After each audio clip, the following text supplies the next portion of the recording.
ਸਤਿ ਸ਼੍ਰੀ ਅਕਾਲ। ਤੁਸੀਂ ਵੇਖ ਰਹੇ ਹੋ ਟੀਵੀ ਪੰਜਾਬ ਤੇ ਮੈਂ ਹਾਂ ਤੁਹਾਡੇ ਨਾਲ ਇੰਦਰਪ੍ਰੀਤ ਕੌਰ ਸੰਘੇੜਾ। ਖਬਰਾਂ ਦੇ ਇਸ ਬੁਲੇਟਿਨ ਵਿੱਚ ਤੁਹਾਡਾ ਸਵਾਗਤ ਹੈ। ਸਭ ਤੋਂ ਪਹਿਲਾਂ ਨਜ਼ਰ ਮਾਰਦੇ ਹਾਂ ਹੈਡਲਾਈਨਸ ਤੇ। ਅੰਤਰਰਾਸ਼ਟਰੀ ਵਿਦਿਆਰਥੀਆਂ ਲਈ ਵੱਡਾ ਐਲਾਨ, ਹੁਣ ਜਲਦ ਮਿਲੇਗੀ ਪੀਆਰ। ਕਿਰਾਏਦਾਰਾਂ ਦੀ ਗਿਣਤੀ ਦੇ ਵਿੱਚ ਵਾਧਾ, ਆਪਣਾ ਘਰ ਲੈਣ ਵਾਲਿਆਂ ਦੀ ਗਿਣਤੀ ਹੋਈ ਘੱਟ। ਕਤਲ ਦੇ ਮਾਮਲੇ ਵਿੱਚ ਪੰਜਾਬੀ ਗ੍ਰਿਫਤਾਰ, ਪੁਲਿਸ ਨੇ ਜਾਰੀ ਕੀਤੀ ਪਹਿਚਾਣ। ਜਗਮੀਤ ਸਿੰਘ ਨੇ ਘੇਰੀ ਟਰੂਡੋ ਸਰਕਾਰ, ਸਾਦੇ ਸਰਕਾਰ ਤੇ ਨਿਸ਼ਾਨੇ। ਅੰਤਰਰਾਸ਼ਟਰੀ ਵਿਦਿਆਰਥੀਆਂ ਵਾਸਤੇ ਕੈਨੇਡਾ ਵਿੱਚ ਵੱਡਾ ਐਲਾਨ ਕੀਤਾ ਗਿਆ, ਜਿਸ ਬਾਰੇ ਇਮੀਗ੍ਰੇਸ਼ਨ ਮੰਤਰੀ ਵੱਲੋਂ ਜਾਣਕਾਰੀ ਸਾਂਝੀ ਕੀਤੀ ਗਈ। ਇਮੀਗ੍ਰੇਸ਼ਨ ਮੰਤਰੀ ਵੱਲੋਂ ਦੱਸਿਆ ਗਿਆ ਕਿ ਹੁਣ ਕੁਝ ਇਸ ਤਰ੍ਹਾਂ ਦੇ ਉਪਰਾਲੇ ਕੀਤੇ ਜਾ ਰਹੇ ਨੇ ਜਿਸ ਨਾਲ ਅੰਤਰਰਾਸ਼ਟਰੀ ਵਿਦਿਆਰਥੀ ਤੇ ਟੈਂਪਰੇਰੀ ਫੋਰਨ ਵਰਕਰਸ ਨੂੰ ਕੈਨੇਡਾ ਵਿੱਚ ਜਲਦ ਪੀਆਰ ਮਿਲ ਸਕੇ। ਇਸ ਬਾਰੇ ਕੀ ਹੈ ਡਿਟੇਲ ਤੁਹਾਨੂੰ ਇਸ ਖਬਰ ਵਿੱਚ ਦੱਸਾਂਗੇ। ਇਮੀਗ੍ਰੇਸ਼ਨ ਮੰਤਰੀ ਵੱਲੋਂ ਅੰਤਰਰਾਸ਼ਟਰੀ ਵਿਦਿਆਰਥੀਆਂ ਵਾਸਤੇ ਵੱਡਾ ਐਲਾਨ ਕੀਤਾ ਗਿਆ। ਇਮੀਗ੍ਰੇਸ਼ਨ ਮੰਤਰੀ ਵੱਲੋਂ ਦੱਸਿਆ ਗਿਆ ਹੈ ਕਿ ਟੈਂਪਰੇਰੀ ਰੈਜ਼ੀਡੈਂਸ ਅਤੇ ਅੰਤਰਰਾਸ਼ਟਰੀ ਵਿਦਿਆਰਥੀਆਂ ਵਾਸਤੇ ਉਨ੍ਹਾਂ ਵੱਲੋਂ ਕੁਝ ਖਾਸ ਉਪਰਾਲੇ ਕੀਤੇ ਜਾ ਰਹੇ ਨੇ। ਜੋ ਅੰਤਰਰਾਸ਼ਟਰੀ ਵਿਦਿਆਰਥੀ ਹਨ ਤੇ ਟੈਂਪਰੇਰੀ ਫੋਰਨ ਵਰਕਰਸ, ਉਨ੍ਹਾਂ ਵਾਸਤੇ ਨਵੇਂ ਪਾਥਵੇ ਲਿਆਂਦੇ ਜਾ ਰਹੇ ਨੇ ਤਾਂ ਕਿ ਜਲਦ ਉਨ੍ਹਾਂ ਨੂੰ ਪੀਆਰ ਮਿਲ ਸਕੇ। ਇਸ ਸਭ ਬਾਰੇ ਇਮੀਗ੍ਰੇਸ਼ਨ ਮੰਤਰੀ ਸ਼ੌਨ ਫਰੇਜ਼ਰ ਵੱਲੋਂ ਜਾਣਕਾਰੀ ਸਾਂਝੀ ਕੀਤੀ ਗਈ। ਇਸ ਸਟ੍ਰੈਟੇਜੀ ਰਾਹੀਂ 5 ਪਿਲਰ ਅਪਰੋਚ ਦੇ ਬਾਰੇ ਦੱਸਿਆ ਗਿਆ ਹੈ, ਜਿਸ ਨਾਲ ਟੈਂਪਰੇਰੀ ਰੈਜ਼ੀਡੈਂਸ ਨੂੰ ਕੈਨੇਡਾ ਵਿੱਚ ਪੀਆਰ ਹਾਸਲ ਕਰਨ ਦਾ ਮੌਕਾ ਮਿਲੇਗਾ। ਪਿਲਰ 1 ਦੇ ਵਿੱਚ ਜਾਣਕਾਰੀ ਦਿੱਤੀ ਗਈ ਹੈ ਕਿ ਜਿਹੜੇ ਮੌਜੂਦਾ ਸਮੇਂ ਇਮੀਗ੍ਰੇਸ਼ਨ ਟਾਰਗੇਟਸ ਨੇ, ਉਹਨਾਂ ਰਾਹੀਂ ਹੀ ਵੱਧ ਲੋਕਾਂ ਨੂੰ ਪੀਆਰ ਕੀਤਾ ਜਾਵੇਗਾ। ਸਾਲ 2022 ਤੋਂ ਸਾਲ 2024 ਦੌਰਾਨ ਇਮੀਗ੍ਰੇਸ਼ਨ ਲੈਵਲਸ ਪਲਾਨ ਤਹਿਤ 4 ਲੱਖ ਤੋਂ ਵੱਧ ਦਾ ਹਰ ਸਾਲ ਸਵਾਗਤ ਕਰਨ ਦਾ ਟਾਰਗੇਟ ਤੈਅ ਕੀਤਾ ਗਿਆ ਹੈ। ਇਮੀਗ੍ਰੇਸ਼ਨ ਮੰਤਰੀ ਵੱਲੋਂ ਦੱਸਿਆ ਗਿਆ ਕਿ 1 ਨਵੰਬਰ ਤੋਂ ਪਹਿਲਾਂ ਉਹ ਸਾਲ 2023 ਤੋਂ ਸਾਲ 2025 ਤੱਕ ਦੇ ਇਮੀਗ੍ਰੇਸ਼ਨ ਲੈਵਲਸ ਪਲਾਨ ਦੇ ਨਾਲ ਜਾਣੂ ਕਰਵਾਉਣਗੇ। ਪਿਲਰ 2 ਦੇ ਤਹਿਤ ਜਾਣਕਾਰੀ ਦਿੱਤੀ ਗਈ ਹੈ ਕਿ ਸਰਕਾਰ ਵੱਲੋਂ ਐਕਸਪ੍ਰੈਸ ਐਂਟਰੀ ਸਿਸਟਮ ਦੇ ਵਿੱਚ ਕੁਝ ਬਦਲਾਅ ਕੀਤੇ ਜਾਣਗੇ। IRCC ਵੱਲੋਂ ਜਿਹੜੇ ਇਕਨੋਮਿਕ ਗੋਲ ਨੇ, ਉਸ ਦੇ ਆਧਾਰ ਦੇ ਉੱਪਰ ਉਮੀਦਵਾਰਾਂ ਨੂੰ ਸੱਦੇ ਜਾਰੀ ਕੀਤੇ ਜਾਣਗੇ। ਪਿਲਰ 3 ਦੇ ਤਹਿਤ ਦੱਸਿਆ ਗਿਆ ਹੈ ਕਿ IRCC ਵੱਲੋਂ ਨੈਸ਼ਨਲ ਆਕੂਪੇਸ਼ਨ ਕਲਾਸੀਫਿਕੇਸ਼ਨ ਦੀ ਯੋਜਨਾ ਅਡਾਪਟ ਕੀਤੀ ਜਾਵੇਗੀ। 16 ਨਵੰਬਰ ਤੋਂ ਨਵੀਂ ਆਕੂਪੇਸ਼ਨ ਨੂੰ ਸ਼ਾਮਲ ਕੀਤਾ ਜਾਵੇਗਾ। ਇਹ 16 ਨਵੇਂ ਆਕੂਪੇਸ਼ਨ ਐਕਸਪ੍ਰੈਸ ਐਂਟਰੀ ਦੇ ਵਿੱਚ ਸ਼ਾਮਲ ਕੀਤੇ ਜਾਣ ਦੀ ਡਿਟੇਲ ਦਿੱਤੀ ਗਈ ਹੈ। ਪਿਲਰ 4 ਦੇ ਤਹਿਤ ਦੱਸਿਆ ਗਿਆ ਹੈ ਕਿ IRCC ਵੱਲੋਂ ਕਿਊਬਿਕ ਦੇ ਬਾਹਰੋਂ ਫ੍ਰੈਂਚ ਇਮੀਗ੍ਰੇਸ਼ਨ ਵਿੱਚ ਵਾਧਾ ਕਰਨ ਦਾ ਉਪਰਾਲਾ ਕੀਤਾ ਜਾ ਰਿਹਾ ਹੈ ਤੇ ਨਾਲ ਹੀ ਨਵਾਂ ਮਿਊਨਿਸਪਲ ਨੋਮੀਨੀ ਪ੍ਰੋਗਰਾਮ ਵੀ ਲਿਆਂਦਾ ਜਾਵੇਗਾ। ਪਿਲਰ 5 ਦੇ ਤਹਿਤ ਦੱਸਿਆ ਗਿਆ ਕਿ IRCC ਵੱਲੋਂ ਪ੍ਰੋਸੈਸਿੰਗ ਕੈਪੈਸਿਟੀ ਦੇ ਵਿੱਚ ਵਾਧਾ ਕੀਤਾ ਜਾਵੇਗਾ ਤੇ ਇਮੀਗ੍ਰੇਸ਼ਨ ਦੇ ਵਿੱਚ ਹੋਰ ਵੀ ਸੁਧਾਰ ਲਿਆਂਦਾ ਜਾਵੇਗਾ। ਕੈਨੇਡਾ ਵਿੱਚ ਕਿਰਾਏਦਾਰਾਂ ਦੀ ਗਿਣਤੀ ਪਹਿਲਾਂ ਦੇ ਮੁਕਾਬਲੇ ਕਾਫੀ ਵੱਧ ਦਰਜ ਕੀਤੀ ਗਈ। ਜਿਨ੍ਹਾਂ ਕੋਲ ਆਪਣਾ ਘਰ ਹੈ, ਉਹਨਾਂ ਦਾ ਅੰਕੜਾ ਹੇਠਾਂ ਦਰਜ ਕੀਤਾ ਗਿਆ, ਜਦਕਿ ਕਿਰਾਏਦਾਰਾਂ ਦੇ ਅੰਕੜੇ ਦੇ ਵਿੱਚ ਕਾਫੀ ਜ਼ਿਆਦਾ ਵਾਧਾ ਦੱਸਿਆ ਜਾ ਰਿਹਾ ਹੈ। ਪਹਿਲਾਂ ਦੇ ਮੁਕਾਬਲੇ ਕੈਨੇਡਾ ਵਿੱਚ ਕਿਰਾਏ ਤੇ ਰਹਿਣ ਵਾਲਿਆਂ ਦੀ ਗਿਣਤੀ ਕਾਫੀ ਜ਼ਿਆਦਾ ਵੱਧ ਗਈ ਹੈ। 10 ਮਿਲੀਅਨ ਪਰਿਵਾਰ ਘਰਾਂ ਦੇ ਮਾਲਕ ਨੇ ਤੇ 5 ਮਿਲੀਅਨ ਪਰਿਵਾਰ ਇਸ ਸਮੇਂ ਕਿਰਾਏ ਦੇ ਉੱਪਰ ਰਹਿੰਦੇ ਹਨ, ਜਿਸ ਬਾਰੇ ਕੈਨੇਡਾ ਤੋਂ ਇੱਕ ਤਾਜ਼ਾ ਅੰਕੜਾ ਸਾਹਮਣੇ ਆਇਆ। ਸਟੈਟਿਸਟਿਕਸ ਕੈਨੇਡਾ ਵੱਲੋਂ ਇਸ ਬਾਰੇ ਡਿਟੇਲ ਸਾਂਝੀ ਕੀਤੀ ਗਈ ਹੈ, ਜਿੱਥੇ ਉਹਨਾਂ ਨੇ ਅੰਕੜਿਆਂ ਦੇ ਵਿੱਚ ਦੱਸਿਆ ਹੈ ਕਿ ਸਾਲ 2011 ਤੋਂ ਸਾਲ 2021 ਦੌਰਾਨ ਕਿਰਾਏ ਦੇ ਉੱਪਰ ਰਹਿਣ ਵਾਲੇ ਪਰਿਵਾਰਾਂ ਦੀ ਗਿਣਤੀ ਪਹਿਲਾਂ ਦੇ ਮੁਕਾਬਲੇ ਵੱਧ ਹੋਈ ਹੈ। ਇਸ ਵਿੱਚ 21% ਦਾ ਵਾਧਾ ਦੱਸਿਆ ਜਾ ਰਿਹਾ ਹੈ। ਇਸ ਤੋਂ ਇਲਾਵਾ ਦੂਸਰੇ ਪਾਸੇ ਇਸੇ ਸਮੇਂ ਦੌਰਾਨ ਘਰਾਂ ਦੀ ਮਲਕੀਅਤ ਭਾਵ ਕਿ ਆਪਣੇ ਖੁਦ ਦਾ ਘਰ ਰੱਖਣ ਵਾਲੇ ਪਰਿਵਾਰਾਂ ਦੀ ਗਿਣਤੀ ਦੇ ਵਿੱਚ ਸਿਰਫ 8% ਦਾ ਵਾਧਾ ਦੱਸਿਆ ਜਾ ਰਿਹਾ ਹੈ। ਪਿਛਲੇ ਸਾਲ ਦੇ ਅੰਕੜਿਆਂ ਵਿੱਚ 10 ਮਿਲੀਅਨ ਤੋਂ ਵੱਧ ਪਰਿਵਾਰਾਂ ਕੋਲ ਆਪਣਾ ਘਰ ਸੀ, ਜਦਕਿ 5 ਮਿਲੀਅਨ ਪਰਿਵਾਰ ਕਿਰਾਏ ਤੇ ਰਹਿ ਰਹੇ ਸਨ। ਕੁੱਲ ਮਿਲਾ ਕੇ ਕੈਨੇਡੀਅਨਸ ਕੋਲ ਸਾਲ 2011 ਦੇ ਮੁਕਾਬਲੇ ਆਪਣੇ ਘਰਾਂ ਦੇ ਮਾਲਕ ਹੋਣ ਦੀ ਸੰਭਾਵਨਾ ਘੱਟ ਸੀ। ਘਰਾਂ ਦੀ ਮਲਕੀਅਤ ਤੋਂ ਦੂਰ ਜਾਣ ਦੀ ਗੱਲ ਖਾਸ ਤੌਰ ਦੇ ਉੱਪਰ ਉਸ ਪੀੜ੍ਹੀ ਵਿੱਚ ਨਜ਼ਰ ਆ ਰਹੀ ਹੈ ਜੋ ਆਮ ਤੌਰ ਦੇ ਉੱਪਰ ਖੁਦ ਦਾ ਘਰ ਖਰੀਦਣਾ ਚਾਹੁੰਦੇ ਨੇ, ਤੇ ਇਹ ਹੈ ਨੌਜਵਾਨ ਵਰਗ। ਸਾਲ 2011 ਵਿੱਚ 25 ਸਾਲ ਤੋਂ 29 ਸਾਲ ਦੀ ਉਮਰ ਦੇ ਲੋਕਾਂ ਵਿੱਚੋਂ ਲਗਭਗ 44% ਲੋਕ ਅਜਿਹੇ ਸਨ ਜਿਨ੍ਹਾਂ ਕੋਲ ਆਪਣਾ ਘਰ ਸੀ। ਸਾਲ 2021 ਤੱਕ ਇਹ ਗਿਣਤੀ ਘਟ ਕੇ 36.5% ਰਹਿ ਗਈ। 30 ਤੋਂ 34 ਸਾਲ ਦੀ ਉਮਰ ਵਾਲਿਆਂ ਵਿੱਚ ਵੀ ਇਸ ਰੁਝਾਨ ਅੰਦਰ ਕਮੀ ਦੇਖਣ ਨੂੰ ਮਿਲੀ। ਸਾਲ 2011 ਵਿੱਚ ਇਸ ਉਮਰ ਵਰਗ ਦੇ 59.2% ਲੋਕਾਂ ਕੋਲ ਆਪਣਾ ਘਰ ਸੀ, ਪਰ ਸਾਲ 2021 ਦੇ ਵਿੱਚ ਇਹ ਗਿਣਤੀ 52.3% ਦਰਜ ਕੀਤੀ ਗਈ। ਸਾਲ 2021 ਦੇ ਅੰਕੜਿਆਂ ਮੁਤਾਬਕ ਕੈਨੇਡਾ ਵਿੱਚ ਘਰ ਦੀ ਮਲਕੀਅਤ ਵਾਲੇ ਲੋਕਾਂ ਵਿੱਚੋਂ 41.3% ਲੋਕ 56 ਤੋਂ 75 ਸਾਲ ਦੀ ਉਮਰ ਵਿਚਕਾਰ ਦੱਸੇ ਜਾ ਰਹੇ ਨੇ। ਦੂਜੇ ਪਾਸੇ ਮਕਾਨ ਵਿੱਚ ਰਹਿਣ ਵਾਲਿਆਂ ਵਿੱਚੋਂ 32.6% 25 ਤੋਂ 40 ਸਾਲ ਦੀ ਉਮਰ ਦੇ ਵਿੱਚ ਦੱਸੇ ਗਏ ਹਨ। ਇਨ੍ਹਾਂ ਅੰਕੜਿਆਂ ਮੁਤਾਬਕ ਪਿਛਲੇ 5 ਸਾਲਾਂ ਵਿੱਚ ਕਿਰਾਏ ਦੀ ਔਸਤ ਲਾਗਤ ਵਿੱਚ 17.6% ਵਾਧਾ ਹੋਇਆ। ਸਾਲ 2016 ਵਿੱਚ ਔਸਤ ਕਿਰਾਇਆ $910 ਪ੍ਰਤੀ ਮਹੀਨਾ ਸੀ, ਜੋ ਕਿ 2021 ਵਿੱਚ ਵੱਧ ਕੇ $1070 ਦਰਜ ਹੋਇਆ। ਘਰਾਂ ਦੇ ਮਾਲਕ ਦੀ ਔਸਤ ਰਿਹਾਇਸ਼ੀ ਲਾਗਤ ਵੀ ਸਾਲ 2016 ਦੇ $1130 ਦੇ ਮੁਕਾਬਲੇ ਸਾਲ 2021 ਵਿੱਚ $1240 ਦਰਜ ਕੀਤੀ ਗਈ। ਪਰ ਕਿਰਾਏਦਾਰਾਂ ਦੀ ਔਸਤ ਰਿਹਾਇਸ਼ ਦੀ ਲਾਗਤ ਦੇ ਵਿੱਚ ਵਾਧਾ ਹੋਇਆ। ਇਸ ਵਿੱਚ 9.7% ਦੇ ਵਾਧੇ ਤੋਂ ਤਕਰੀਬਨ ਦੁੱਗਣਾ ਦੱਸਿਆ ਜਾ ਰਿਹਾ ਹੈ। ਪਿਛਲੇ ਦਿਨੀ ਸਟੋਰ ਤੋਂ ਇੱਕ ਅਜਿਹਾ ਮਾਮਲਾ ਸਾਹਮਣੇ ਆਇਆ ਸੀ ਜਿੱਥੇ ਔਰਤ ਦੇ ਉੱਪਰ ਚਾਕੂ ਨਾਲ ਹਮਲਾ ਕੀਤਾ ਗਿਆ। ਹੁਣ ਪੁਲਿਸ ਵੱਲੋਂ ਦੱਸਿਆ ਗਿਆ ਹੈ ਕਿ ਉਹਨਾਂ ਨੇ ਕਾਰਵਾਈ ਕਰਦਿਆਂ ਇੱਕ ਵਿਅਕਤੀ ਨੂੰ ਹਿਰਾਸਤ ਵਿੱਚ ਲਿਆ ਜੋ ਕਿ ਪੰਜਾਬੀ ਮੂਲ ਦਾ ਦੱਸਿਆ ਗਿਆ ਹੈ। ਇਸ ਦੀ ਪਹਿਚਾਣ ਵੀ ਪੁਲਿਸ ਵਿਭਾਗ ਵੱਲੋਂ ਜਨਤਕ ਕੀਤੀ ਗਈ। ਛੁਰੇਬਾਜ਼ੀ ਦੇ ਮਾਮਲੇ ਵਿੱਚ ਇੱਕ ਪੰਜਾਬੀ ਖਿਲਾਫ ਕਾਰਵਾਈ ਕੀਤੀ ਗਈ ਹੈ, ਜਿਸ ਵੱਲੋਂ ਔਰਤ ਦਾ ਚਾਕੂ ਮਾਰ ਕੇ ਕਤਲ ਕਰ ਦਿੱਤਾ ਗਿਆ ਸੀ। ਪੁਲਿਸ ਵੱਲੋਂ ਦੱਸਿਆ ਗਿਆ ਹੈ ਕਿ ਚਰਨਜੀਤ ਸਿੰਘ ਨਾਮ ਦੇ ਵਿਅਕਤੀ ਨੂੰ ਉਨ੍ਹਾਂ ਵੱਲੋਂ ਗ੍ਰਿਫਤਾਰ ਕੀਤਾ ਗਿਆ, ਜੋ ਕਿ ਮਿਸੀਸਾਗਾ ਨਾਲ ਸੰਬੰਧਿਤ ਹੈ। ਜੀ ਹਾਂ, ਪਿਛਲੇ ਦਿਨੀ ਇਹ ਮਾਮਲਾ ਸਾਹਮਣੇ ਆਇਆ ਸੀ ਜਿੱਥੇ ਮਿਸੀਸਾਗਾ ਕੈਨੇਡੀਅਨ ਟਾਇਰ ਦੇ ਸਟੋਰ ਵਿੱਚ ਇੱਕ ਔਰਤ ਤੇ ਚਾਕੂ ਨਾਲ ਹਮਲਾ ਕੀਤਾ ਗਿਆ। ਔਰਤ ਦੀ ਇਸ ਦੌਰਾਨ ਮੌਤ ਹੋ ਗਈ।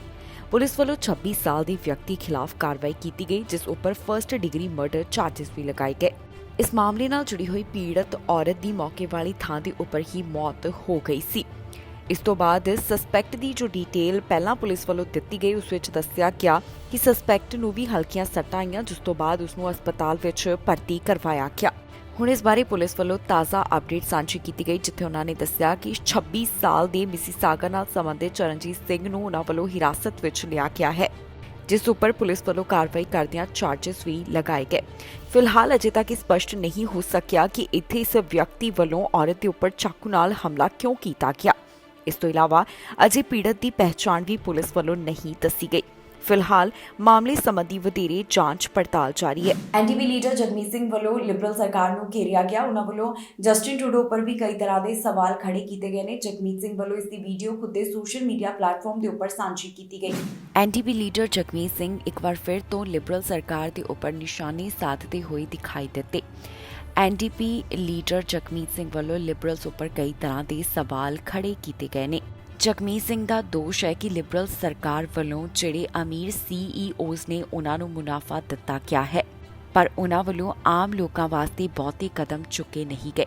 ਇਸ ਤੋਂ ਇਲਾਵਾ ਕੰਜ਼ਰਵੇਟਿਵ ਪਾਰਟੀ ਦੇ ਉੱਪਰ ਵੀ ਉਹਨਾਂ ਵੱਲੋਂ ਸਵਾਲ ਖੜੇ ਕੀਤੇ ਗਏ ਤੇ ਨਾਲ ਹੀ ਜਗਮੀਤ ਸਿੰਘ ਕਹਿੰਦੇ ਨੇ ਕਿ ਨਿਊ ਡੈਮੋਕ੍ਰੈਟਿਕ ਪਾਰਟੀ ਵੱਲੋਂ ਲਗਾਤਾਰ ਇਹ ਮੁੱਦੇ ਚੁੱਕੇ ਜਾ ਰਹੇ ਨੇ ਤੇ ਉਹ ਅੱਗੇ ਵੀ ਚੁੱਕਦੇ ਰਹਿਣਗੇ।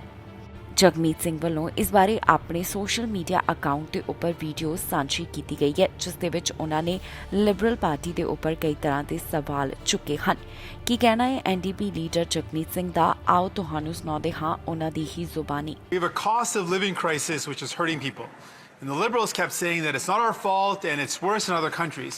And then we've got a leader of the opposition who thinks you can magically opt out of the inflation by buying cryptocurrency, which ended up tanking and hurting people.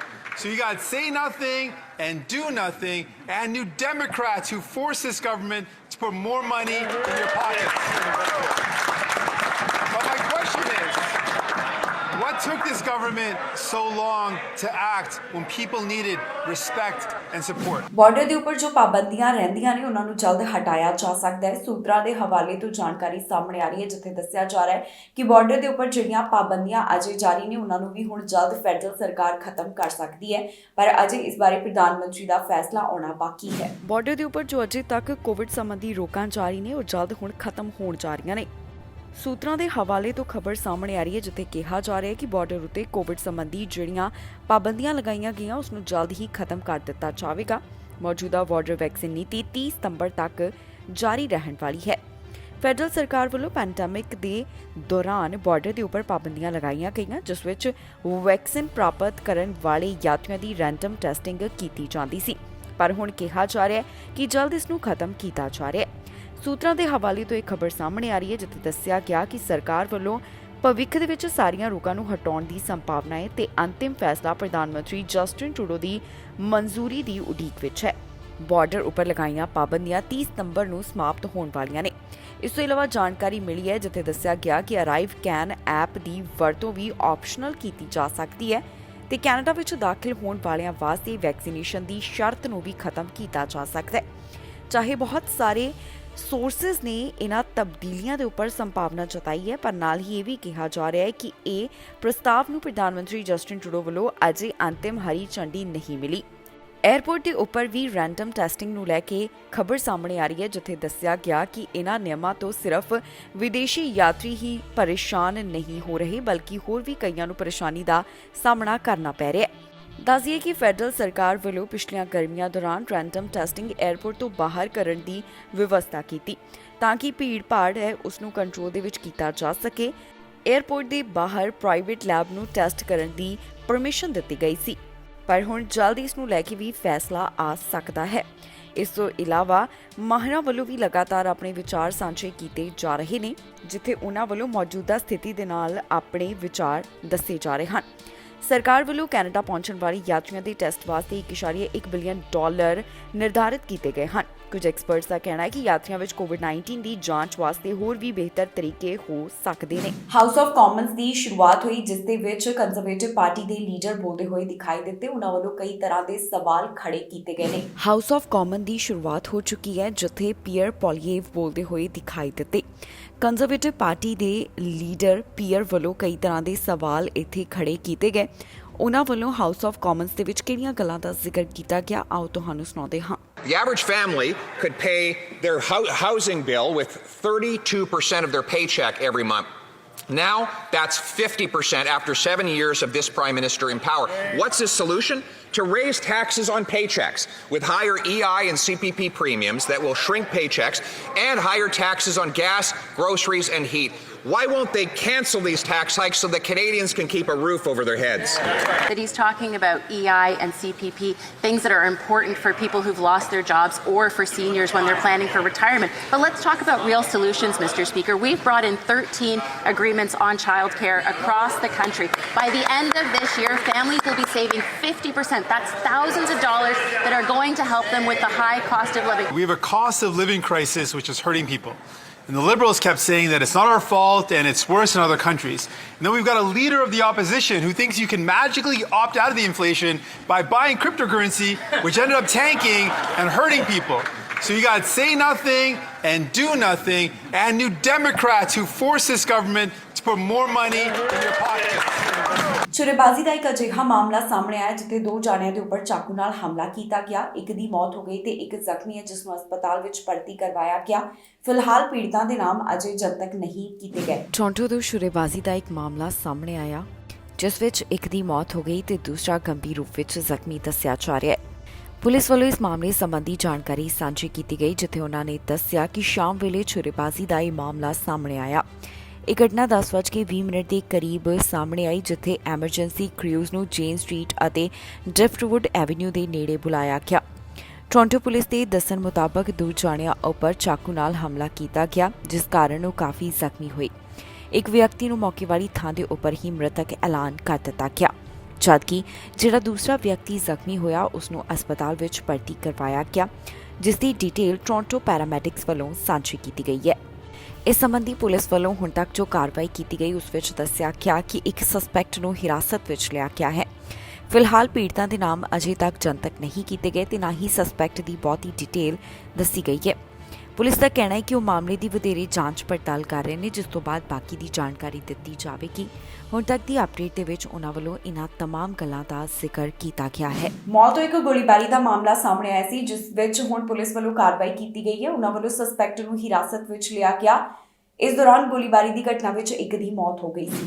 North York ਦੇ ਮਾਲ ਦੇ ਵਿੱਚ ਗੋਲੀਆਂ ਚੱਲਣ ਦਾ ਮਾਮਲਾ ਸਾਹਮਣੇ ਆਇਆ, ਜਿਸ ਸੰਬੰਧੀ ਪੁਲਿਸ ਵੱਲੋਂ ਤਾਜ਼ਾ ਅਪਡੇਟ ਜਾਰੀ ਕੀਤੀ ਗਈ। ਉਹਨਾਂ ਵੱਲੋਂ ਗੋਲੀਬਾਰੀ ਦੇ ਇਸ ਮਾਮਲੇ ਨਾਲ ਜੁੜੇ ਹੋਏ ਸਸਪੈਕਟ ਖਿਲਾਫ ਚਾਰਜਸ ਲਗਾਏ ਜਾ ਚੁੱਕੇ ਨੇ। ਟੋਰਾਂਟੋ ਪੁਲਿਸ ਵੱਲੋਂ ਇਸ ਬਾਰੇ ਡਿਟੇਲ ਸਾਂਝੀ ਕਰਦਿਆਂ ਦੱਸਿਆ ਗਿਆ ਕਿ 32 ਸਾਲ ਦੇ ਵਿਅਕਤੀ ਦੇ ਖਿਲਾਫ ਉਹਨਾਂ ਵੱਲੋਂ ਚਾਰਜਸ ਲਗਾਏ ਗਏ। ਮਈ ਮਹੀਨੇ ਉਸ ਵੱਲੋਂ ਗੋਲੀਬਾਰੀ ਦੇ ਮਾਮਲੇ ਨੂੰ ਅੰਜਾਮ ਦਿੱਤਾ ਗਿਆ ਸੀ। ਜਾਣਕਾਰੀ ਲਈ ਦੱਸੀਏ ਕਿ ਇਹ ਗੋਲੀਬਾਰੀ ਦਾ ਮਾਮਲਾ 9 ਮਈ ਦੌਰਾਨ ਵਿਲਸਨ ਐਵਨਿਊ ਅਤੇ ਜੇਨ ਸਟਰੀਟ ਦੇ ਨੇੜੇ ਮਾਲ ਤੋਂ ਸਾਹਮਣੇ ਆਇਆ ਸੀ, ਜਿੱਥੇ 8:30 ਦੇ ਕਰੀਬ ਸ਼ਾਮ ਵੇਲੇ ਗੋਲੀਆਂ ਚਲਾਈਆਂ ਗਈਆਂ। ਆਫੀਸਰਸ ਨੂੰ ਇੱਥੇ ਗੋਲੀਆਂ ਚੱਲਣ ਦੀ ਵਾਰਦਾਤ ਦੇ ਬਾਰੇ ਜਾਣਕਾਰੀ ਮਿਲੀ ਸੀ, ਜਿਸ ਤੋਂ ਬਾਅਦ ਉਹ ਮੌਕੇ ਉੱਪਰ ਪਹੁੰਚੇ ਤਾਂ ਉਹਨਾਂ ਵੱਲੋਂ ਪੀੜਤ ਨੂੰ ਬਚਾਉਣ ਦੀ ਕੋਸ਼ਿਸ਼ ਕੀਤੀ ਗਈ, ਪਰ ਮੌਕੇ ਵਾਲੀ ਥਾਂ ਦੇ ਉੱਪਰ ਹੀ ਉਸਨੇ ਦਮ ਤੋੜ ਦਿੱਤਾ। ਇਸ ਤੋਂ ਬਾਅਦ ਸਸਪੈਕਟ ਵੱਲੋਂ ਕਾਰ ਚੈਕਿੰਗ ਦੇ ਮਾਮਲੇ ਨੂੰ ਅੰਜਾਮ ਦਿੱਤਾ ਗਿਆ ਤੇ ਮੌਕੇ ਵਾਲੀ ਥਾਂ ਤੋਂ ਉਹ ਫਰਾਰ ਹੋ ਗਿਆ। ਪਰ ਹੁਣ ਇਨਵੈਸਟੀਗੇਟਰਸ ਵੱਲੋਂ ਇਸ ਸਸਪੈਕਟ ਨੂੰ ਹਿਰਾਸਤ ਵਿੱਚ ਲਿਆ ਗਿਆ, ਜਿਸ ਦਾ ਨਾਮ ਨੈਸ਼ਨਲ ਦੇ ਤੌਰ ਤੇ ਉੱਪਰ ਦੱਸਿਆ ਗਿਆ ਤੇ ਇਸ ਉੱਪਰ ਚਾਰਜਸ ਵੀ ਲਗਾਏ ਗਏ ਨੇ। ਫਿਲਹਾਲ ਇਸ ਮਾਮਲੇ ਦੇ ਸੰਬੰਧ ਵਿੱਚ ਵਧੇਰੇ ਜਾਂਚ ਪੜਤਾਲ ਜਾਰੀ ਹੈ, ਜਿਸ ਤੋਂ ਬਾਅਦ ਬਾਕੀ ਦੀ ਜਾਣਕਾਰੀ ਦਿੱਤੀ ਜਾਵੇਗੀ। ਹੁਣ ਤੱਕ ਦੀ ਅਪਡੇਟ ਵਿੱਚ ਇਹਨਾਂ तमाम ਗੱਲਾਂ ਦਾ ਜ਼ਿਕਰ ਕੀਤਾ ਗਿਆ। ਮੋਟਰਸਾਈਕਲ ਦੀ ਗੱਡੀ ਨਾਲ ਟੱਕਰ ਹੋਣ ਦਾ ਮਾਮਲਾ ਸਾਹਮਣੇ ਆਇਆ, ਜਿਸ ਬਾਰੇ ਦੱਸਿਆ ਗਿਆ ਕਿ ਵਾਹਨ ਨੂੰ ਚਲਾਉਣ ਵਾਲੇ ਡਰਾਈਵਰ ਨੂੰ ਹਸਪਤਾਲ ਵਿੱਚ ਭਰਤੀ ਕਰਵਾਇਆ ਗਿਆ। ਫਿਲਹਾਲ ਪੀੜਤਾਂ ਦੇ ਨਾਮ ਚੰਤਕ ਨਹੀਂ ਕੀਤੇ ਗਏ। ਓਨਟਾਰੀਓ ਦੇ ਗਲਫ ਨੇੜੇ ਇੱਕ ਹਾਦਸਾ ਵਾਪਰਿਆ, ਜਿੱਥੇ ਮੋਟਰਸਾਈਕਲਿਸਟ ਦੀ ਮੌਤ ਹੋ ਗਈ। ਇੱਕ ਹੋਰ ਡਰਾਈਵਰ ਇੱਥੇ ਜ਼ਖਮੀ ਦੱਸਿਆ ਜਾ ਰਿਹਾ ਹੈ। ਓਨਟਾਰੀਓ ਪੁਲਿਸ ਵੱਲੋਂ ਇਸ ਘਟਨਾ ਬਾਰੇ ਜਾਣਕਾਰੀ ਸਾਂਝੀ ਕੀਤੀ ਗਈ, ਜਿੱਥੇ ਉਹਨਾਂ ਦੱਸਿਆ ਕਿ ਇਹ ਮਾਮਲਾ 8:45 ਦੇ ਕਰੀਬ ਹਾਈਵੇ 6 ਦੇ ਇੰਟਰਸੈਕਸ਼ਨ ਦੇ ਨੇੜਿਓਂ ਸਾਹਮਣੇ ਆਇਆ। ਪੁਲਿਸ ਨੂੰ ਜਾਣਕਾਰੀ ਮਿਲੀ ਸੀ ਕਿ ਮੋਟਰਸਾਈਕਲ ਦੀ ਸੈਡਾਨ ਦੇ ਨਾਲ ਟੱਕਰ ਹੋ ਗਈ ਹੈ। ਅਧਿਕਾਰੀਆਂ ਦੇ ਦੱਸਣ ਮੁਤਾਬਕ ਮੋਟਰਸਾਈਕਲਿਸਟ ਦੀ ਮੌਕੇ ਵਾਲੀ ਥਾਂ ਦੇ ਉੱਪਰ ਹੀ ਮੌਤ ਹੋ ਗਈ, ਜਦਕਿ ਸੈਡਾਨ ਦੇ ਡਰਾਈਵਰ ਨੂੰ ਜ਼ਖਮੀ ਹਾਲਤ ਦੇ ਵਿੱਚ ਪਾਇਆ ਗਿਆ ਤੇ ਉਸ ਨੂੰ ਹਸਪਤਾਲ ਵਿੱਚ ਭਰਤੀ ਕਰਵਾਇਆ ਗਿਆ ਹੈ। ਮੌਕੇ ਵਾਲੀ ਥਾਂ ਨੂੰ ਕੁਝ ਸਮੇਂ ਵਾਸਤੇ ਪੁਲਿਸ ਵੱਲੋਂ ਬੰਦ ਰੱਖਿਆ ਗਿਆ ਤਾਂ ਕਿ ਜਾਂਚ ਪੜਤਾਲ ਕੀਤੀ ਜਾ ਸਕੇ। ਫਿਲਹਾਲ ਅਜੇ ਵੀ ਇਹ ਮਾਮਲਾ ਜਾਂਚ ਅਧੀਨ ਹੈ, ਜਿਸ ਤੋਂ ਬਾਅਦ ਪੁਲਿਸ ਬਾਕੀ ਦੀ ਜਾਣਕਾਰੀ ਸਾਂਝੀ ਕਰੇਗੀ। ਜਿਸ ਵਿਅਕਤੀ ਦੀ ਮੌਤ ਹੋਈ ਹੈ ਉਸ ਦੀ ਪਹਿਚਾਣ ਪੁਲਿਸ ਵੱਲੋਂ ਜਨਤਕ ਨਹੀਂ ਕੀਤੀ ਗਈ ਤੇ ਨਾ ਹੀ ਉਸ ਡਰਾਈਵਰ ਦੇ ਬਾਰੇ ਦੱਸਿਆ ਗਿਆ, ਜਿਸ ਨੂੰ ਜ਼ਖਮੀ ਹਾਲਤ ਵਿੱਚ ਹਸਪਤਾਲ ਭਰਤੀ ਕਰਵਾਇਆ ਗਿਆ। ਫਿਲਹਾਲ ਹਾਦਸੇ ਦੇ ਕਾਰਨ ਪਤਾ ਲਗਾਉਣ ਦੀ ਪੁਲਿਸ ਵੱਲੋਂ ਕੋਸ਼ਿਸ਼ ਕੀਤੀ ਜਾ ਰਹੀ ਹੈ। 2 ਜਾਣਿਆਂ ਦੇ ਉੱਪਰ ਚਾਕੂ ਨਾਲ ਹਮਲਾ ਕੀਤੇ ਜਾਣ ਦੀ ਖਬਰ ਸਾਹਮਣੇ ਆਈ ਹੈ, ਜਿੱਥੇ ਇੱਕ ਵਿਅਕਤੀ ਦੀ ਚਾਕੂ ਲੱਗਣ ਕਾਰਨ ਮੌਤ ਹੋ ਗਈ। ਪੁਲਿਸ ਮਾਮਲੇ ਦੀ ਜਾਂਚ ਕਰ ਰਹੀ ਹੈ। ਇਟੋਬਿਕੋ ਅਪਾਰਟਮੈਂਟ ਬਿਲਡਿੰਗ ਤੋਂ ਸ਼ੁਰੇਬਾਜ਼ੀ ਦਾ ਮਾਮਲਾ ਸਾਹਮਣੇ ਆਇਆ, ਜਿੱਥੇ ਚਾਕੂ ਨਾਲ ਹਮਲਾ ਕੀਤੇ ਜਾਣ ਤੋਂ ਬਾਅਦ 2 ਦੀ ਮੌਤ ਹੋ ਗਈ। ਟੋਰਾਂਟੋ ਪੁਲਿਸ ਵੱਲੋਂ ਇਸ ਮਾਮਲੇ ਸੰਬੰਧੀ ਹੁਣ ਤੱਕ ਦੀ ਅਪਡੇਟ ਸਾਂਝੀ ਕੀਤੀ ਹੈ, ਜਿੱਥੇ ਉਨ੍ਹਾਂ ਵੱਲੋਂ ਡਬਲ ਹੋਮਿਸਾਈਡ ਬਾਰੇ ਡਿਟੇਲ ਦੱਸੀ ਹੈ। ਟੋਰਾਂਟੋ ਪੁਲਿਸ ਦੇ ਦੱਸਣ ਮੁਤਾਬਕ ਅਪਾਰਟਮੈਂਟ ਬਿਲਡਿੰਗ ਦੇ ਵਿੱਚ ਰਾਤ ਵੇਲੇ 2 ਜਾਣਿਆਂ ਤੇ ਚਾਕੂ ਨਾਲ ਹਮਲਾ ਕੀਤੇ ਜਾਣ ਤੋਂ ਬਾਅਦ ਉਹ ਮ੍ਰਿਤਕ ਹਾਲਤ ਵਿੱਚ ਮਿਲੇ। ਇੱਥੇ 1:45 ਦੇ ਕਰੀਬ ਪੁਲਿਸ ਨੂੰ ਜਾਣਕਾਰੀ ਮਿਲੀ ਸੀ ਕਿ 3 ਜਾਣਿਆਂ ਦੇ ਉੱਪਰ ਚਾਕੂ ਨਾਲ ਹਮਲਾ ਕੀਤਾ ਗਿਆ। ਇਨ੍ਹਾਂ ਵਿੱਚੋਂ 2 ਜਾਣੇ ਮ੍ਰਿਤਕ ਪਾਏ ਗਏ, ਜਦਕਿ ਇੱਕ ਨੂੰ ਜ਼ਖਮੀ ਹਾਲਤ ਵਿੱਚ ਹਸਪਤਾਲ ਭਰਤੀ ਕਰਵਾਇਆ ਗਿਆ। ਜੋ ਜ਼ਖਮੀ ਹੈ ਉਸ ਦੀ ਹਾਲਤ ਗੰਭੀਰ ਦੱਸੀ ਜਾ ਰਹੀ ਹੈ। ਟੋਰਾਂਟੋ ਪੁਲਿਸ ਦਾ ਕਹਿਣਾ ਹੈ ਕਿ ਉਨ੍ਹਾਂ ਵੱਲੋਂ ਕਾਰਵਾਈ ਕਰਦਿਆਂ ਇੱਕ ਵਿਅਕਤੀ ਨੂੰ ਹਿਰਾਸਤ ਵਿੱਚ ਲਿਆ ਗਿਆ ਤੇ ਇਸ ਮਾਮਲੇ ਨਾਲ ਕੋਈ ਹੋਰ ਜੁੜਿਆ ਹੋਇਆ ਸਸਪੈਕਟ ਨਹੀਂ ਹੈ। ਉਨ੍ਹਾਂ ਨੇ ਇਹ ਵੀ ਸਪਸ਼ਟ ਕੀਤਾ ਕਿ ਇਹ ਮਾਮਲਾ ਜੋ ਸਾਹਮਣੇ ਆਇਆ, ਇਸ ਦਾ ਆਮ ਲੋਕਾਂ ਨੂੰ ਕੋਈ ਵੀ ਖਤਰਾ ਨਹੀਂ ਹੈ। ਫਿਲਹਾਲ ਪੁਲਿਸ ਵੱਲੋਂ ਪੀੜਤਾਂ ਦੇ ਨਾਮ ਜਨਤਕ ਨਹੀਂ ਕੀਤੇ ਗਏ। ਉਨ੍ਹਾਂ ਵੱਲੋਂ ਇਸ ਮਾਮਲੇ ਸੰਬੰਧੀ ਵਧੇਰੇ ਜਾਂਚ ਪੜਤਾਲ ਕੀਤੀ ਜਾ ਰਹੀ ਹੈ, ਜਿਸ ਤੋਂ ਬਾਅਦ ਬਾਕੀ ਦੀ ਜਾਣਕਾਰੀ ਦਿੱਤੀ ਜਾਵੇਗੀ। ਅਮਰੀਕਾ ਦੇ 에ਅਰਪੋਰਟ ਦੇ ਬਾਰੇ ਸਰਵੇ ਸਾਹਮਣੇ ਆਇਆ, ਜਿੱਥੇ ਪਤਾ ਚੱਲਿਆ ਕਿ ਬਹੁਤੇ ਲੋਕ 에ਅਰਪੋਰਟ ਦੇ ਉੱਪਰ ਸੈਟੀਸਫਾਈ ਦਿਖਾਈ ਦੇ ਰਹੇ ਨੇ ਤੇ ਪਰ ਦੂਜੇ ਕੁਝ ਲੋਕ ਅਜਿਹੇ ਵੀ ਨੇ ਜਿਨ੍ਹਾਂ ਦਾ ਕਹਿਣਾ ਹੈ ਕਿ ਉਹ 에ਅਰਪੋਰਟ ਦੇ ਉੱਪਰ ਖੁਸ਼ ਨਹੀਂ। ਅਮਰੀਕਾ ਦੇ 에ਅਰਪੋਰਟ ਬਾਰੇ ਹੁਣ ਇੱਕ ਹੈਰਾਨ ਕਰਨ ਵਾਲੀ ਜਾਣਕਾਰੀ ਸਾਹਮਣੇ ਆਈ ਹੈ, ਜਿੱਥੇ ਇੱਕ ਸਟੱਡੀ ਤੋਂ ਪਤਾ ਚੱਲਿਆ ਕਿ ਅਮਰੀਕਾ ਦੇ 에ਅਰਪੋਰਟ ਦੇ ਉੱਪਰ ਯਾਤਰੀ ਸਭ ਤੋਂ ਜ਼ਿਆਦਾ ਖੁਸ਼ ਵੀ ਨੇ ਤੇ ਸਭ ਤੋਂ ਘੱਟ ਵੀ ਖੁਸ਼ ਇੱਥੇ ਹੀ ਦਿਖਾਈ ਦੇ ਰਹੇ ਹਨ। ਜੀ ਹਾਂ, ਯਾਤਰੀਆਂ ਦਾ ਇਸ ਸਮੇਂ 에ਅਰਪੋਰਟ ਦੇ ਉੱਪਰ ਰਸ਼ ਕਾਫੀ ਦਿਖਾਈ ਦੇ ਰਿਹਾ ਹੈ। ਵੱਧ ਤੋਂ ਵੱਧ ਲੋਕ ਹਵਾਈ ਸਫ਼ਰ ਕਰ ਰਹੇ ਨੇ ਤੇ ਇਸ ਸਭ ਦੇ ਵਿੱਚ ਨਜ਼ਰ ਆ ਰਿਹਾ ਹੈ ਕਿ ਪੈਸੇਂਜਰ ਸੈਟੀਸਫੈਕਸ਼ਨ ਪਹਿਲਾਂ ਦੇ ਮੁਕਾਬਲੇ ਹੇਠਾਂ ਜਾ ਰਹੀ ਹੈ। ਹੁਣ ਇਸ ਬਾਰੇ JD Power 2022 north America airport satisfaction study ਕਰਵਾਈ ਗਈ, ਜਿਸ ਦੇ ਅੰਕੜੇ ਸਭ ਕੁਝ ਦੱਸ ਰਹੇ ਹਨ। ਸਾਲ 2022 ਦੇ ਵਾਸਤੇ ਓਵਰਆਲ ਸੈਟੀਸਫੈਕਸ਼ਨ ਸਕੋਰ 777 ਦੱਸਿਆ ਗਿਆ ਹੈ। US passenger volume pre pandemic level ਦੇ ਉੱਪਰ ਪਹੁੰਚਦਾ ਹੋਇਆ ਦਿਖਾਈ ਦੇ ਰਿਹਾ ਹੈ। US ਟਰਾਂਸਪੋਰਟੇਸ਼ਨ ਸਿਕਿਉਰਿਟੀ ਐਡਮਿਨਿਸਟ੍ਰੇਸ਼ਨ ਵੱਲੋਂ ਜਾਣਕਾਰੀ ਸਾਂਝੀ ਕੀਤੀ ਗਈ ਕਿ ਉਹਨਾਂ ਨੇ 에ਅਰਪੋਰਟ ਚੈੱਕ ਪੁਆਇੰਟਸ ਦੇ ਉੱਪਰ 23,71,992 ਪੈਸੇਂਜਰਸ ਦੀ ਸਕਰੀਨਿੰਗ ਕੀਤੀ ਹੈ। ਇਹ ਅੰਕੜਾ ਸਾਲ 2019 ਦੇ ਅੰਕੜੇ ਨਾਲ ਲਗਭਗ ਮੇਲ ਖਾ ਰਿਹਾ ਹੈ। ਇਸ ਸਰਵੇ ਦੇ ਵਿੱਚ 26,500 ਨੂੰ ਸ਼ਾਮਿਲ ਕੀਤਾ ਗਿਆ, ਜਿਸ ਵਿੱਚ ਯਾਤਰੀਆਂ ਵੱਲੋਂ ਆਪਣੇ ਵਿਚਾਰ ਸਾਂਝੇ ਕੀਤੇ ਗਏ। ਇਸ ਤੋਂ ਇਲਾਵਾ ਮੈਗਾ 에ਅਰਪੋਰਟ ਇਵੈਕੂਏਟਡ ਸਟੱਡੀ ਤੋਂ ਇਹ ਗੱਲ ਨਿਕਲ ਕੇ ਸਾਹਮਣੇ ਆਈ ਹੈ ਕਿ ਜ਼ਿਆਦਾ ਅਤੇ ਘੱਟ ਸੈਟੀਸਫੈਕਸ਼ਨ ਨਾਰਥ ਅਮਰੀਕਨ 에ਅਰਪੋਰਟਸ ਦੇ ਉੱਪਰ ਹੀ ਨਜ਼ਰ ਆ ਰਹੀ ਹੈ। ਸੈਨ ਫ੍ਰਾਂਸਿਸਕੋ ਇੰਟਰਨੈਸ਼ਨਲ 에ਅਰਪੋਰਟ ਨੂੰ 796 ਦਾ ਅੰਕੜਾ, ਡਿਟਰੋਇਟ ਮੈਟਰੋਪੋਲੀਟਨ ਵੇਨ ਕਾਉਂਟੀ 에ਅਰਪੋਰਟ ਨੂੰ 791 ਦਾ ਅੰਕੜਾ ਦਿੱਤਾ ਗਿਆ ਹੈ। ਵਾਲਮਾਰਟ ਵੱਲੋਂ ਐਲਾਨ ਕੀਤਾ ਗਿਆ ਹੈ ਕਿ ਉਹਨਾਂ ਵੱਲੋਂ 40,000 ਵਰਕਰਸ ਭਰਤੀ ਕੀਤੇ ਜਾਣਗੇ। 1500 ਟਰੱਕ ਡਰਾਈਵਰਸ ਨੂੰ ਭਰਤੀ ਕੀਤੇ ਜਾਣ ਦੀ ਵੀ ਖਬਰ ਸਾਹਮਣੇ ਆ ਰਹੀ ਹੈ। ਵਾਲਮਾਰਟ ਵੱਲੋਂ ਹੀ ਇਸ ਬਾਰੇ ਸਾਰੀ ਡਿਟੇਲ ਸਾਂਝੀ ਕੀਤੀ ਗਈ। ਵਾਲਮਾਰਟ ਵੱਲੋਂ ਹੁਣ ਕਈਆਂ ਨੂੰ ਰੁਜ਼ਗਾਰ ਦਿੱਤਾ ਜਾਵੇਗਾ। ਵਾਲਮਾਰਟ ਵੱਲੋਂ ਤਿਆਰੀ ਕੀਤੀ ਜਾ ਰਹੀ ਹੈ ਕਿ ਉਹ 40,000 ਵਿਅਕਤੀਆਂ ਨੂੰ ਰੁਜ਼ਗਾਰ ਦੇਣ। ਖਬਰ ਸਾਹਮਣੇ ਆ ਰਹੀ ਹੈ ਜਿੱਥੇ ਪਤਾ ਚੱਲਿਆ ਹੈ ਕਿ ਵਾਲਮਾਰਟ ਵੱਲੋਂ ਹੌਲੀਡੇ ਸੀਜ਼ਨ ਦੌਰਾਨ 40,000 ਵਰਕਰਸ ਨੂੰ ਭਰਤੀ ਕੀਤੇ ਜਾਣ ਦੀ ਯੋਜਨਾ ਬਣਾਈ ਜਾ ਰਹੀ ਹੈ। ਇਸ ਸਭ ਬਾਰੇ ਵਾਲਮਾਰਟ ਵੱਲੋਂ ਖੁਦ ਐਲਾਨ ਕੀਤਾ ਗਿਆ, ਜਿੱਥੇ ਉਹਨਾਂ ਦਾ ਕਹਿਣਾ ਹੈ ਕਿ ਹੌਲੀਡੇ ਸੀਜ਼ਨ ਦੇ ਵਿੱਚ 40,000 ਵਰਕਰਸ ਨੂੰ ਭਰਤੀ ਕਰਨ ਦੀ ਤਿਆਰੀ ਕੀਤੀ ਜਾ ਰਹੀ ਹੈ। ਇਹ ਸੀਜ਼ਨਲ ਅਤੇ ਫੁੱਲ ਟਾਈਮ ਐਸੋਸੀਏਟਸ ਦੋਵੇਂ ਹੋਣਗੇ। ਕੰਪਨੀ ਵੱਲੋਂ ਅਲੱਗ-ਅਲੱਗ ਪੋਜੀਸ਼ਨਸ ਦੇ ਉੱਪਰ ਕਰਮਚਾਰੀਆਂ ਨੂੰ ਰੱਖਿਆ ਜਾਵੇਗਾ, ਜਿਸ ਵਿੱਚ seasonal store assistants, consumer service associates ਅਤੇ 1,500 ਫੁੱਲ ਟਾਈਮ ਟਰੱਕ ਡਰਾਈਵਰਸ ਹੋਣਗੇ। ਇਸ ਤੋਂ ਇਲਾਵਾ ਦੱਸਿਆ ਜਾ ਰਿਹਾ ਹੈ ਕਿ ਵਾਲਮਾਰਟ ਵੱਲੋਂ ਪ੍ਰਾਈਵੇਟ ਟਰੱਕਿੰਗ ਫਲੀਟ ਦੇ ਉੱਪਰ ਵੀ ਇਸ ਸਾਲ ਕੰਮ ਕੀਤਾ ਜਾਵੇਗਾ। ਦੱਸ ਦਈਏ ਕਿ ਇਸ ਵਾਰ ਦਾ ਜੋ ਸੀਜ਼ਨਲ ਹਾਇਰਿੰਗ ਅੰਕੜਾ ਸਾਂਝਾ ਕੀਤਾ ਗਿਆ ਹੈ ਉਹ ਪਿਛਲੇ ਸਾਲ ਦੇ ਮੁਕਾਬਲੇ ਘੱਟ ਹੈ, ਕਿਉਂਕਿ ਪਿਛਲੇ ਸਾਲ ਇਹ ਅੰਕੜਾ 1,50,000 ਦਾ ਸੀ, ਜਿਸ ਵਿੱਚ ਜ਼ਿਆਦਾਤਰ ਪਰਮਾਨੈਂਟ ਅਤੇ ਫੁੱਲ ਟਾਈਮ ਐਸੋਸੀਏਟਸ ਸ਼ਾਮਿਲ ਸਨ। ਇਸ ਤੋਂ ਇਲਾਵਾ 20,000 ਸਪਲਾਈ ਚੇਨ ਵਰਕਰਸ ਦਾ ਵੀ ਇਸ ਦੌਰਾਨ ਜ਼ਿਕਰ ਕੀਤਾ ਗਿਆ। ਹੁਣ ਜੋ ਕੰਪਨੀ ਵੱਲੋਂ ਅੰਕੜਾ ਜਾਰੀ ਕੀਤਾ ਗਿਆ ਉਸ ਵਿੱਚ ਦੱਸਿਆ ਗਿਆ ਹੈ ਕਿ ਕਿੰਨੇ ਨਵੇਂ ਕਰਮਚਾਰੀਆਂ ਨੂੰ ਨੌਕਰੀ ਦਿੱਤੀ ਜਾਵੇਗੀ। ਇਸ ਦੇ ਨਾਲ ਹੀ ਜਾਂਦੇ ਇੱਕ ਵਾਰ ਫਿਰ ਤੋਂ ਨਜ਼ਰ ਮਾਰਦੇ ਹਾਂ ਹੈਡਲਾਈਨਸ ਤੇ। ਅੰਤਰਰਾਸ਼ਟਰੀ ਵਿਦਿਆਰਥੀਆਂ ਲਈ ਵੱਡਾ ਐਲਾਨ, ਹੁਣ ਜਲਦ ਮਿਲੇਗੀ PR। ਕਿਰਾਏਦਾਰਾਂ ਦੀ ਗਿਣਤੀ ਦੇ ਵਿੱਚ ਵਾਧਾ, ਆਪਣਾ ਘਰ ਲੈਣ ਵਾਲਿਆਂ ਦੀ ਗਿਣਤੀ ਹੋਈ ਘੱਟ। ਕਤਲ ਦੇ ਮਾਮਲੇ ਵਿੱਚ ਪੰਜਾਬੀ ਗ੍ਰਿਫਤਾਰ, ਪੁਲਿਸ ਨੇ ਜਾਰੀ ਕੀਤੀ ਪਹਿਚਾਣ। ਜਗਮੀਤ ਸਿੰਘ ਨੇ ਘੇਰੀ ਟਰੂਡੋ ਸਰਕਾਰ, ਸਾਦੇ ਸਰਕਾਰ ਤੇ ਨਿਸ਼ਾਨੇ। ਖਬਰਾਂ ਦੇ ਇਸ ਬੁਲੇਟਿਨ ਵਿੱਚ ਨਹੀਂ, ਫਿਲਹਾਲ ਮੈਨੂੰ ਇੰਦਰਪ੍ਰੀਤ ਕੌਰ ਸੰਗੇੜਾ ਨੂੰ ਦਿਓ ਇਜਾਜ਼ਤ ਤੇ ਤੁਸੀਂ ਵੇਖਦੇ ਰਹੋ TV ਪੰਜਾਬ।